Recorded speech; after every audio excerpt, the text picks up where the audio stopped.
In this episode, we're going to discuss how outside forces are working to gain control of the resources of the Catholic Church by prostituting child sex slaves to members of the Vatican and using that evidence to blackmail the officials into compliance. But at the outset, I wish to say a few personal remarks. I have nothing but the deepest respect for members of the Catholic Church and for the wonderful efforts of Catholics and Catholic agencies around the world to uplift the weak and the afflicted. My own father and his wife are Catholics. Out of respect for the feelings of my Catholic friends and family members, I almost decided against making this episode.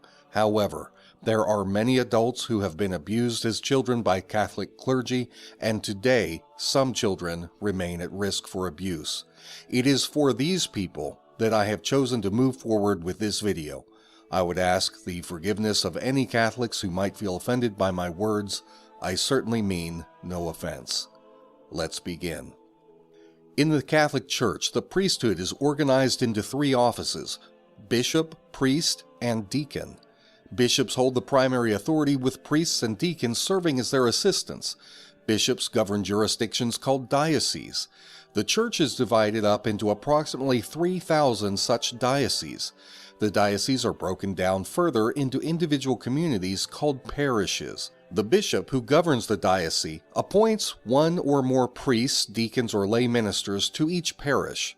Very large dioceses such as Denver, Miami, Newark, or San Francisco are called archdioceses, and the governing bishop is called an archbishop. The senior-most clergy below the Pope are called cardinals. Cardinals may be bishops from important dioceses throughout the world or heads of departments inside the Vatican.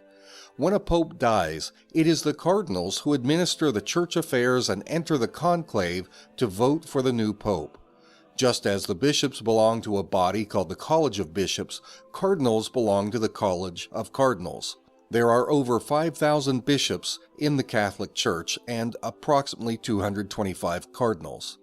The Pope himself is a bishop, the Bishop of Rome. He resides in Vatican City, which is an independent nation inside the city of Rome. It is the smallest country in the world, roughly 2 miles square. Vatican City is governed by a monarchy, with the Pope serving as the sovereign. The name of the current Pope is Francis. Over the years, the Catholic Church has been hit with thousands upon thousands of allegations of abuse of children by pedophile clergymen. Due to its vast wealth and influence, the Church has been able to deal with many of these cases quietly, often in the form of monetary compensation to the victims of pedophile priests. To date, the Church has paid out nearly $4 billion in settlements.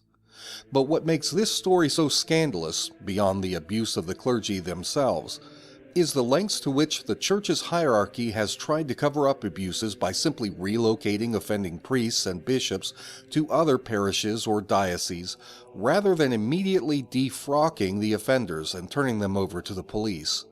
Far too often, the attitude of some within the Church has been to overlook the severity of the pedophilia and extend mercy to the pedophile priests in various ways, thereby enabling the priests to continue their crimes against children. This alarming pattern of cover-up and tolerance of pedophiles continues to this very day. As of this video segment's air date, February 25, 2017, the Associated Press is reporting from Vatican City that, quote, Pope Francis has quietly reduced sanctions against a handful of pedophile priests, applying his vision of a merciful church even to its worst offenders in ways that survivors of abuse and the Pope's own advisors question. The article goes on to describe one case in which Pope Francis ignored the advice of the Vatican's Congregation for Doctrine and Faith, which had counseled the Pope to defrock a pedophile priest from Italy named Reverend Mauro Enzoli. The Congregation for Doctrine and Faith is the body that receives reports of abuse and decides whether or not to try the cases and defrock the abusers. The CDF was once known by a different name, the Holy Inquisition. Defrocking, or more accurately, forced laicization, is the most serious punishment that the Church can impose on a priest. Essentially, the priest is told that he no longer has authority to act in a priestly capacity. Rather than defrock Reverend Enzoli, who had committed sex crimes against several children as young as 12 years old, Pope Francis granted clemency to Inzoli, instead imposing a sentence of lifetime penance and prayer. However, new evidence has come out suggesting that Inzoli has committed more acts of pedophile abuse against children, and he is now facing a second church trial. This pattern of excusing pedophile priests and returning them to service is an all too common story for the Church. Francis' predecessor, Pope Benedict XVI, had made similarly poor judgments. Between the years of 1981 to 2005, Pope Benedict, then known as Cardinal Joseph Ratzinger, was the head of the Vatican's Congregation for Doctrine and Faith. Among many cases, one that stands out was the case of Reverend Father Lawrence C. Murphy, an American priest who was assigned to a renowned school for the deaf in Wisconsin. During his time at the school, Father Murphy molested as many as 200 deaf children, all of them boys. As noted by the New York Times, several American bishops repeatedly warned the Congregation for Doctrine and Faith that failure to act against Murphy would have serious consequences. But to try to keep the story out of the media and to avoid embarrassing the Church, Cardinal Ratzinger chose not to respond to the letters of warning sent by the bishops. But after 8 more months, the doctrinal office's second-in-command, Cardinal Bertone, instructed the bishops in Wisconsin to hold a secret trial to consider Father Murphy's dismissal. But Cardinal Bertone was forced to halt the trial after Father Murphy wrote to Cardinal Ratzinger. He said that he shouldn't have to be subjugated to a trial because he had already repented of his sin, and that the case was beyond the Church's own statute of limitations anyway. He asked Cardinal Ratzinger to allow him to live out the rest of his life in quiet dignity. As a result of Ratzinger's intervention, Father Murphy was never disciplined by the Catholic Church. Instead of punishment, Murphy was quietly moved to a different diocese where he spent the last 24 years of his life working with children in parishes, schools, and in a juvenile detention center. Because of the neglect of the future Pope Benedict XVI, a pedophile priest who had molested at least 200 children was allowed to continue working with children for more than 2 decades before his death in 1998. Cardinal Ratzinger did not like to be questioned about the pedophile scandals. In 2002, Ratzinger was caught on video angrily slapping the hand of ABC News chief investigative correspondent Brian Ross when Ross asked the cardinal about the Church's delay in pursuing sex abuse charges against a prominent priest. Despite his past mishandling of earlier cases, Cardinal Ratzinger began a crusade against pedophiles infesting the ranks of the priesthood. While contemplating retirement, Cardinal Ratzinger delivered an impassioned prayer at an Easter Mass in 2005, saying, quote, "Lord, your Church often seems like a boat about to sink, a boat taking in water on every side." He went on to speak of weeds having grown up in the field of the Lord, and the pedophile filth in the Church by priests who had betrayed God. He continued, quote, "The soiled garments and face of your Church throw us into confusion, yet it is we ourselves who have soiled them. It is we who betray you time and time again." His many references to filth in the Church were directed at sexual deviance in the ranks of the priesthood. These sexual deviancies included, quote, "a system of sadistic punishments connected to sexual pleasure." Ratzinger made a point to speak out against such filth, though for many his efforts were too little, too late. To his credit, under Pope Benedict's papacy, between the years of 2005 to 2013, over 800 priests who had raped or molested children were in fact defrocked. Pope Benedict rose to power during a period of major revelations about the pedophile priests. He was compelled to begin taking harsher measures against the pedophiles in the Church. Not only were lower-level priests defrocked, but Benedict also began a purge inside the Vatican. But suddenly, without warning, Pope Benedict stunned the world by stepping down from the papacy and retiring as pontiff. The very next year, in 2014, after the ascendancy of Pope Francis, the Vatican was back to pacifying rather than punishing its pedophile priests.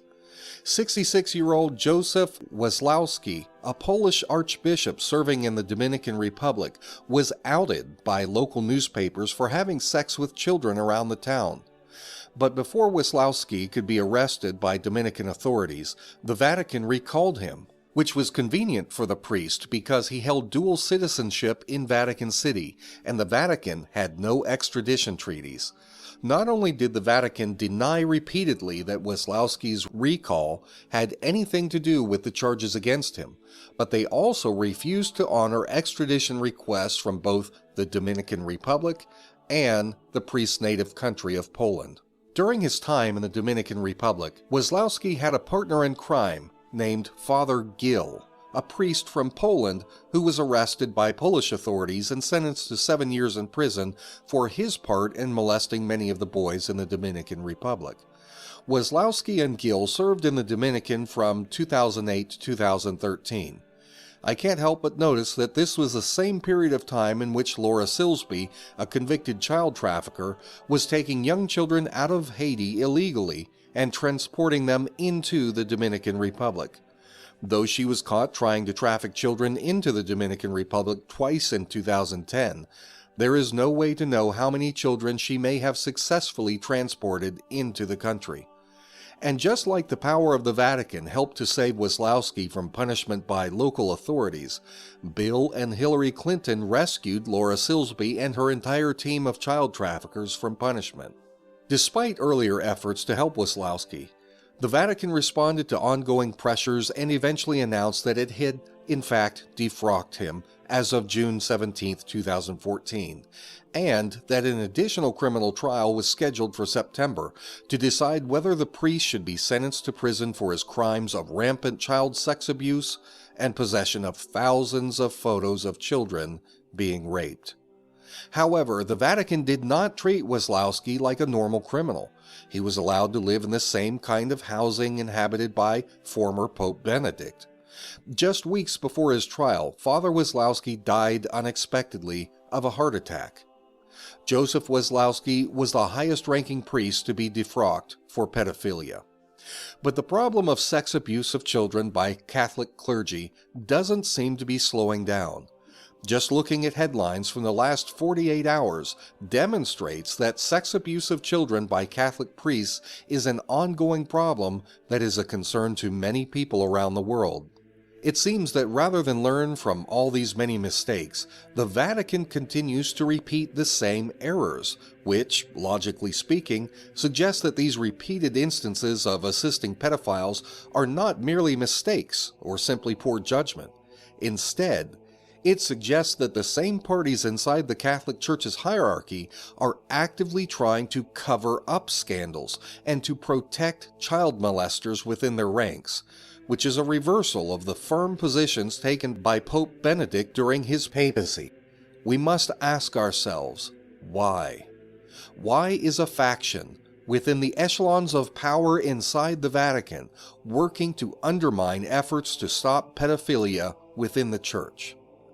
According to the national newspaper in the UK called The Guardian, Pope Benedict's war on so-called filth in the Church put him at odds with a powerful group of gay priests inside the Vatican. The Pope had commissioned an intelligence report on the state of the highest internal Vatican bureaucracy, which is called the Curia. The report that was delivered to Pope Benedict revealed that pedophilia had entered into the Vatican Curia itself. The Church had become rife with filth. Among the many duties of the bureaucrats in the Curia is the job of overseeing the Vatican Bank. In the early 1980s, a bank scandal rocked the Church when it was discovered that Vatican officials were laundering money through the bank for the Italian mafia. During the course of the scandal, several Italian and French publications disclosed that more than 150 high-level Catholic priests, bishops, and cardinals were practicing members of Freemasonry. But according to canon law, affiliation with Freemasonry results in excommunication from the Church, yet none of these clergy were ever excommunicated. In Italy, Freemasonry is closely linked to banking and business. It is a secret society that works together with corrupted officials in the Vatican to facilitate all kinds of moral evils.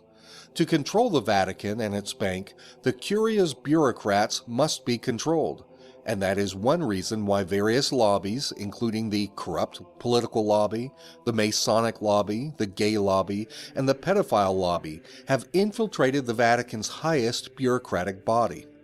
It was this collective lobby that Pope Benedict found himself fighting against. And despite his best efforts, the lobbies continued to wield significant control over the Vatican. This was confirmed by the current Pope, Pope Francis, when he was asked in 2013 about the influence of the gay lobby inside the Vatican. Pope Francis responded, quote, "I believe that when you are dealing with such a person, you must distinguish between the fact of a person being gay and the fact of someone forming a lobby, because not all lobbies are good. This one is not good. The problem is not having this tendency. The problem is in making a lobby of this tendency, a lobby of greedy misers, a lobby of politicians, a lobby of Freemasons. So many lobbies. For me, this is the greatest problem." It is not a conspiracy theory to suggest that groups, including the Mafia, the Masons, and gay activists, are trying to control the Catholic Church, the single largest church on the face of the earth. Nor is it a mere theory to suggest that the method used to gain control over the Vatican bureaucrats is to get them to engage in acts of pedophilia to control the Curia officials by blackmailing them into compliance with evidence of their sex crimes with children. The corrupt clergy are provided child sex slaves, or are otherwise allowed to continue their various perversions on condition that they do what they are told to do. In March of 2010, a secret gay sex ring was uncovered by Italian authorities that was providing sex services to high-ranking Vatican officials. And in 2013, a priest who had been convicted of molesting children revealed that the gay sex ring also included pimping 14-year-old boys to members of the Curia. It was this atmosphere of filth that Pope Benedict tried to fight. In his memoir, the retired pontiff described the gay lobby as a shadowy network of high-ranking gay officials within the Vatican. This secret network of homosexuals overlaps with the network of pedophiles. Benedict fought against this network, as well as other corrupt lobbies such as the Masons, who hold a stranglehold over the Curia. But the network was too vast and too entrenched. Seeing that he was not going to succeed in reforming the bureaucracy, he used what might be called the nuclear option. He broke with tradition and resigned from the papacy. When a pope dies, or in this case resigns, the current Curia bureaucracy is released and a new Curia is appointed by the incoming pope. Some have suggested that Pope Benedict was trying to gut the filth out of the Vatican by taking the entire bureaucracy down with him. I'll leave that to you to decide. But what is beyond question is the reality that people of significant power and influence have successfully infiltrated the Catholic Church, having gained a great deal of control over the Vatican. And the way this plot has been accomplished has been through the same methods used elsewhere in the world to control politicians and bureaucrats. It is through the use of child sex slaves, who are used to gain blackmail material to use against the child abuser as leverage to control his actions. So once again, children are being exploited for the men behind the curtain. Behind that curtain wriggles the many tentacles of the New World Order beast that seeks to create a one-world government.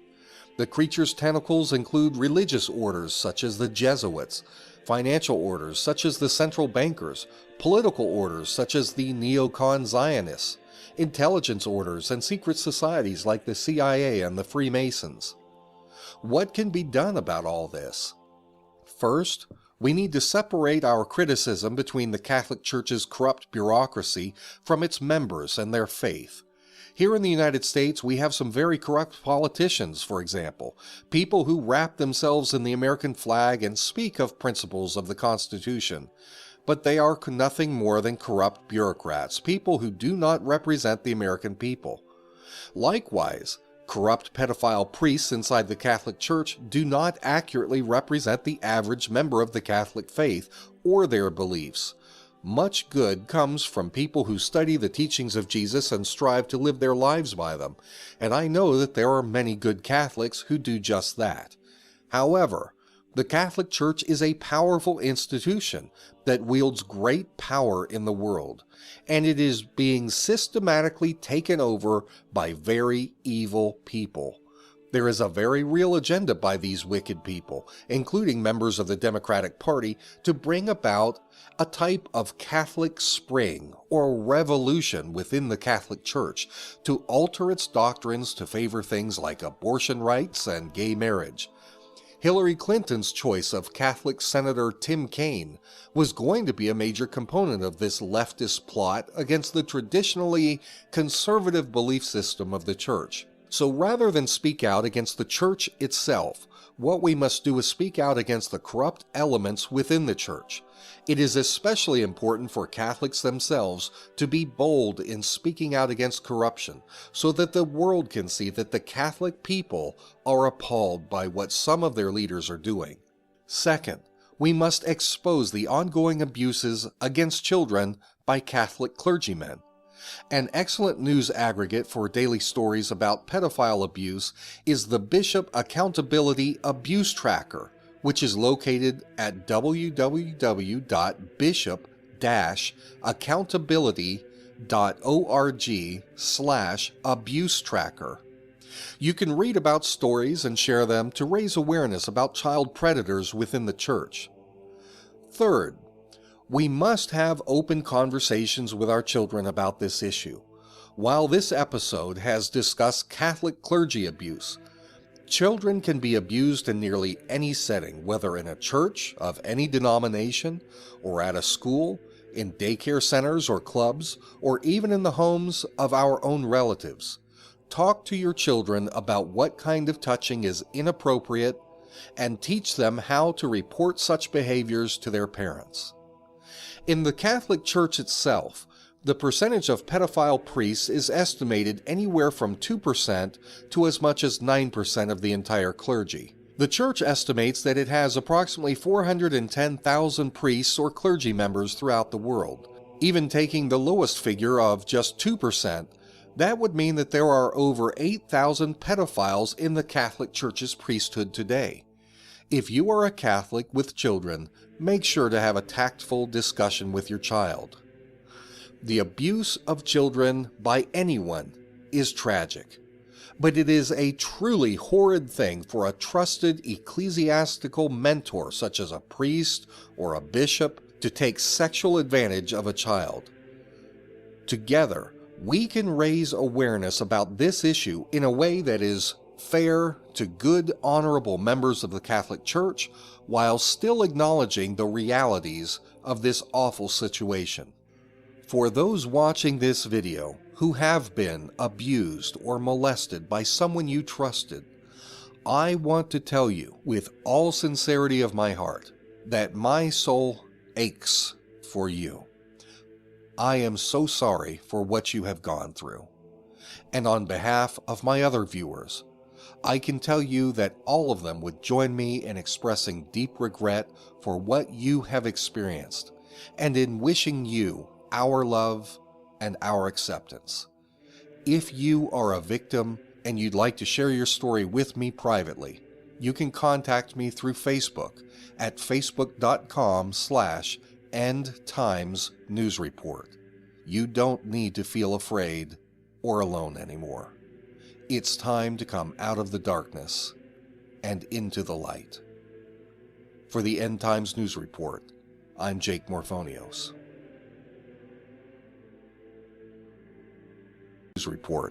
I'm Jake Morphonios.